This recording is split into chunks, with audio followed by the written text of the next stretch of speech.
शांताकारं भुजंगशयनं पद्मनाभं सुरेशं विश्वाधारं गगनसदृशं मेघवर्णं शुभांगं लक्ष्मीकान्तं कमलनयनं योगिभिध्यानगम्यं वन्दे विष्णुभवभयहरं सर्वलोकैकनाथं। मंगलम भगवान विष्णु मंगलम गरुड़ध्वज मंगलम पुंडरीकाक्ष मंगलाय तनोहरि। ओम नमो भगवते वासुदेवाय। आज का दिन आप सभी के लिए मंगलमय हो। आइए सुनते हैं आश्विन मास कथा का 12वां अध्याय। श्री कृष्ण भगवान उद्धव जी से कहते हैं, प्यारे उद्धव, लौकिक सुख के समान पारलौकिक सुख भी दोष युक्त ही है, क्योंकि वहां भी बराबरी वालों से होड़ चलती है। अधिक सुख भोगने वालों के प्रति असूया होती है, उनके गुणों में दोष निकाला जाता है और छोटों से घृणा होती है। प्रतिदिन पुण्य क्षीण होने के कारण वहां के सुख भी क्षय के निकट पहुंचते रहते हैं और एक दिन नष्ट हो जाते हैं। वहां की कामना पूर्ण होने में भी यजमान, ऋत्विज और कर्म आदि की त्रुटियों के कारण बड़े बड़े विघ्नों की संभावना रहती है। जैसे हरी भरी खेती भी अतिवृष्टि, अनावृष्टि आदि के कारण नष्ट हो जाती है, वैसे ही स्वर्ग भी प्राप्त होते होते विघ्नों के कारण नहीं मिल पाता। यदि यज्ञ यज्ञादि धर्म बिना किसी विघ्न के पूरा हो जाए तो उसके द्वारा जो स्वर्गादि लोक मिलते हैं उनकी प्राप्ति का प्रकार मैं बतलाता हूँ, सुनो। यज्ञ करने वाला पुरुष यज्ञों के द्वारा देवताओं की आराधना करके स्वर्ग में जाता है और वहां अपने पुण्य कर्मों के द्वारा उपार्जित दिव्य भोगों को देवताओं के समान भोगता है। उसे उसके पुण्यों के अनुसार एक चमकीला विमान मिलता है और वह उस पर सवार होकर सुंदरियों के साथ विहार करता है। गंधर्व गण उसके गुणों का गान करते हैं और उसके रूप लावण्य को देखकर दूसरों का मन लुभा जाता है। उसका विमान वह जहां ले जाना चाहता है वहीं चला जाता है और उसकी घंटियां घनघनाकर दिशाओं को गुंजाती रहती है। वह अप्सराओं के साथ नंदनवन आदि देवताओं की विहार स्थलियों में क्रीड़ाएं करते करते इतना बेसुध हो जाता है कि उसे इस बात का पता ही नहीं चलता कि अब मेरे पुण्य समाप्त हो जाएंगे और मैं यहाँ से ढकेल दिया जाऊंगा। जब तक उसके पुण्य शेष रहते हैं तब तक वह स्वर्ग में चैन की बंसी बजाता रहता है, परंतु पुण्य क्षीण होते ही इच्छा न रहने पर भी उसे नीचे गिरना पड़ता है, क्योंकि काल की चाल ही ऐसी है। यदि कोई मनुष्य दुष्टों की संगति में पड़कर अधर्म परायण हो जाए, अपनी इंद्रियों के वश में होकर मनमानी करने लगे, लोग बस दाने दाने में कृपणता करने लगे, लंपट हो जाए अथवा प्राणियों को सताने लगे और विधि विरुद्ध पशुओं की बलि देकर भूत और प्रेतों की उपासना में लग जाए, तब तो वह पशुओं से भी गया बीता हो जाता है और अवश्य ही नरक में जाता है। उसे अंत में घोर अंधकार, स्वार्थ और परमार्थ से रहित अज्ञान में ही भटकना पड़ता है। जितने भी सकाम और बहिर्मुख करने वाले कर्म हैं, उनका फल दुखी है। जो जीव शरीर में अहमता ममता करके उन्हीं में लग जाता है, उसे बार बार जन्म पर जन्म और मृत्यु पर मृत्यु प्राप्त होती रहती है। ऐसी स्थिति में मृत्यु धर्म जीव को क्या सुख हो सकता है। सारे लोक और लोकपालों की आयु भी केवल एक कल्प है, इसलिए मुझसे भयभीत रहते हैं। औरों की तो बात ही क्या, स्वयं ब्रह्मा भी मुझसे भयभीत रहते हैं, क्योंकि उनकी आयु भी काल से सीमित केवल 2 पदार्थ है, सत्व, रज और तम। ये तीनों गुण इंद्रियों को उनके कर्मों में प्रेरित करते हैं और इंद्रियां कर्म करती हैं। जीव अज्ञानवश सत्व, रज आदि गुणों और इंद्रियों को अपना स्वरूप मान बैठता है और उनके किए हुए कर्मों का फल सुख दुख भोगने लगता है। जब तक गुणों की विषमता है, अर्थात शरीरों में मैं और मेरेपन का अभिमान है, तभी तक आत्मा के एकत्व की अनुभूति नहीं होती। वह अनेक जान पड़ता है और जब तक आत्मा की अनेकता है तब तक तो उन्हें काल अथवा कर्म किसी के अधीन रहना ही पड़ेगा। जब तक स्वतंत्रता है तब तक ईश्वर से भय बना ही रहता है। जो मैं और मेरेपन के भाव से ग्रस्त रहकर आत्मा की अनेकता, स्वतंत्रता आदि मानते हैं और वैराग्य न ग्रहण करके बहिर्मुख करने वाले कर्मों का ही सेवन करते रहते हैं, उन्हें शोक और मोह की प्राप्ति होती है। प्यारे उद्धव, जब माया के गुणों में शोभ होता है तब मुझ आत्मा को ही काल, जीव, वेद, लोक, स्वभाव और धर्म आदि अनेक नामों से निरूपण करने लगते हैं। ये सब माया मैं है, वास्तविक सत्य मैं आत्मा ही हूँ। उद्धव जी ने पूछा, भगवान, यह जीव देह आदि रूप गुणों में ही रह रहा है, फिर देह से होने वाले कर्मों या सुख दुख आदि रूप फलों में क्यों नहीं बनता है?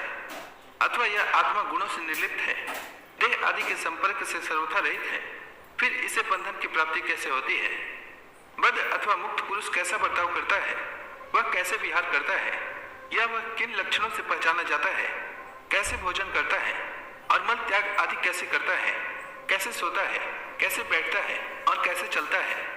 अच्युत, प्रश्न का मर्म जानने वालों में आप श्रेष्ठ हैं, इसलिए आप मेरे इस प्रश्न का उत्तर दीजिए। एक ही आत्मा अनादि गुणों के संसर्ग से नित्य बद्ध भी मालूम पड़ता है और असंग होने के कारण नित्य मुक्त भी। इस बात को लेकर मुझे भ्रम हो रहा है। भगवान श्री कृष्ण ने कहा, प्यारे उद्धव, आत्मा बद्ध है या मुक्त है, इस प्रकार की व्याख्या या व्यवहार मेरे अधीन रहने वाले सत्वादी गुणों की उपाधि से ही होता है, वस्तुतः तत्व दृष्टि से नहीं।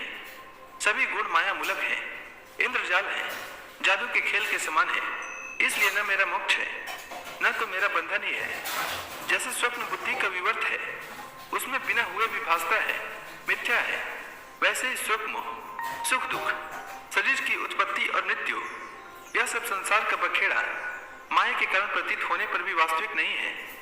उद्धव, शरीरधारियों को मुक्ति का अनुभव कराने वाली आत्मविद्या और बंधन का अनुभव कराने वाली अविद्या, ये दोनों ही मेरी अनादि शक्तियां हैं। मेरी माया से ही इनकी रचना हुई है, इनका कोई वास्तविक अस्तित्व नहीं है। भाई, तुम तो स्वयं बड़े बुद्धिमान हो, विचार करो। जीव तो एक ही है, वह व्यवहार के लिए ही मेरे अंश के रूप में कल्पित हुआ है। वस्तुतः मेरा स्वरूप ही है। आत्मज्ञान से संपन्न होने पर उसे मुक्त कहते हैं और आत्मा का ज्ञान न होने से बद्ध, और यह अज्ञान अनादि होने से बंधन भी अनादि कहलाता है। इस प्रकार मुझ एक ही धर्म में रहने पर भी जो शोक और आनंद रूप विरुद्ध धर्म वाले जान पड़ते हैं, उन बद्ध और मुक्त जीवों का भेद मैं बतलाता हूँ।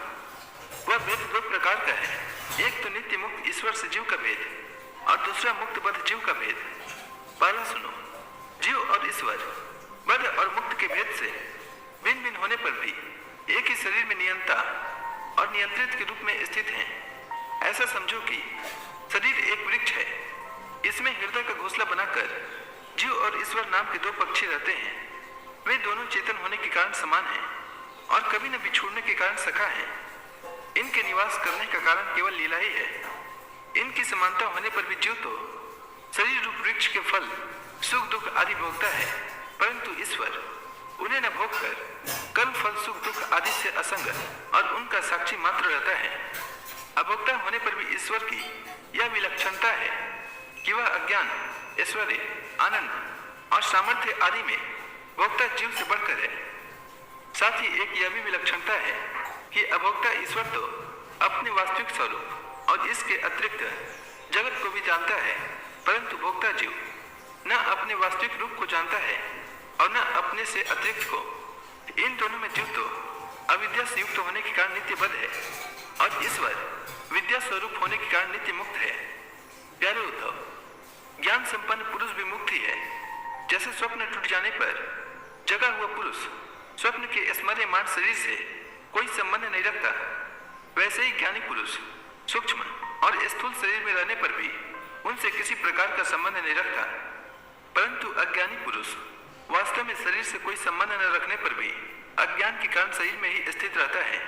जैसे स्वप्न देखने वाला पुरुष स्वप्न देखते समय स्वाप्निक शरीर में बंध जाता है।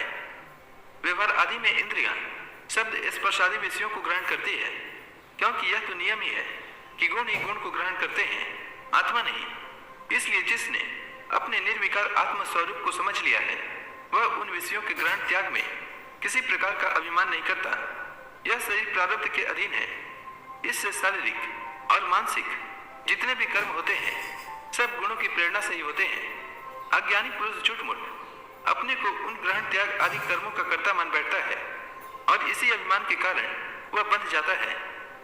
प्यारे उद्धव, पूर्वोक्त पद्धति से विचार करके विवेकी पुरुष समस्त विषयों से विरक्त रहता है और सोने बैठने, घूमने फिरने, नहाने, देखने, छूने, सूंघने, खाने और सुनने आदि क्रियाओं में अपने को कर्ता नहीं मानता, बल्कि गुणों को ही कर्ता मानता है। गुण ही सभी कर्मों के कर्ता भोगता है। ऐसा जानकर विद्वान पुरुष कर्म वासना और फलों से नहीं बनते। वे प्रकृति में रहकर भी वैसे ही असंग रहते हैं, जैसे स्पर्श आदि से आकाश, जल की आर्द्रता आदि से सूर्य और गंध आदि से वायु। उनकी विमल बुद्धि की तलवार असंग भावना की शान से और भी तीखी हो जाती है और वे उससे अपने सारे संशय संदेहों को काट कूट कर फेंक देते हैं। जैसे कोई स्वप्न से जाग उठा हो, उसी प्रकार वे इस भेद बुद्धि के भ्रम से मुक्त हो जाते हैं। जिनके प्राण, इंद्रिय, मन और बुद्धि की समस्त चेष्टाएं बिना संकल्प के होती हैं, वे देह में स्थित रहकर भी उनके गुणों से मुक्त हैं। उन तत्वज्ञ मुक्त पुरुषों के शरीर को चाहे हिंसक लोग पीड़ा पहुंचाए या चाहे कभी कोई देव योग से पूजा करने लगे, वे न तो किसी के सताने से दुखी होते हैं और न पूजा करने से सुखी। जो समदर्शी महात्मा गुण और दोष की भेद दृष्टि से ऊपर उठ गए हैं, वे न तो अच्छे काम करने वालों की स्तुति करते हैं और न बुरे काम करने वालों की निंदा। न वे किसी की अच्छी बात सुनकर उसकी सराहना करते हैं और न बुरी बात सुनकर किसी को झिड़कते ही हैं।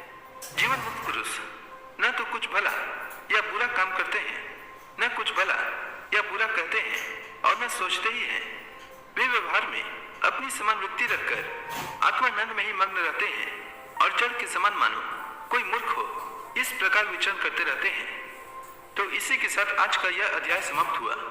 इसके आगे भगवान श्री कृष्ण ने उद्धव जी से और आगे क्या कहा, यह मैं कल के अध्याय में सुनाऊंगा। तब तक के लिए भगवान हरि का नाम लेते रहें। तो प्रेम से बोलिए भगवान विष्णु की जय, श्री कृष्ण भगवान की जय, समस्त देवी देवताओं की जय।